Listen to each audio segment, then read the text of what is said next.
Bonjour tout le monde, allez, encore une vidéo. Toujours le projet Axel, bien entendu, que vous trouverez toujours dans mon livre, Les signes de ta présence. Donc je vous ai parlé de la personne qui serait susceptible de vous accompagner lors de la perte d'un être cher. Alors c'est extrêmement important cette personne parce qu'il faut qu'elle soit formée au deuil et il faut qu'elle soit désignée par les services de la mairie, du CCAS. Donc voilà, c'est vraiment quelqu'un qui va être un accompagnant pendant de longs mois. Et nous, ce qu'on propose, c'est que cet accompagnement dure au moins sur 2 ans et à raison d'environ une visite par trimestre. Alors, qu'est-ce qui va se passer pendant cette visite? Eh bien, j'ai envie de revenir un petit peu en arrière et de vous poser une question. Qu'est-ce qui se passe quand on perd un être cher? Qu'est-ce qu'on nous propose? Pas grand-chose. Mais la plupart du temps, on va quand même nous proposer deux choses.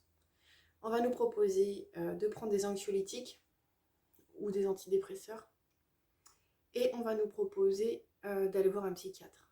Voilà. Alors, c'est pas une généralité, mais j'ai envie de dire que dans 80% des cas, c'est comme ça que ça se passe. Alors moi, comme je dis, j'ai perdu ma fille. Je suis désemparée, désespérée, je suis détruite, je suis pulvérisée, mais je ne suis pas malade. Je ne me sens pas malade. Et parce que je pleure, parce que je souffre, ne fait pas de moi une personne malade. J'ai besoin d'être accompagnée.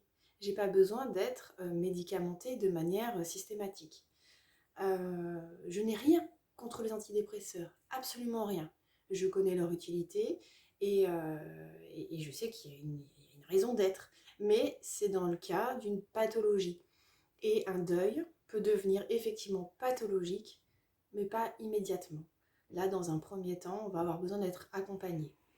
Alors cette personne qui sera une accompagnatrice, donc comme on le propose dans le projet Axel, pendant ces 2 ans, elle va avoir ce rôle-là, le rôle d'expliquer qu'il existe autre chose que des anxiolytiques, des antidépresseurs ou des psychiatres.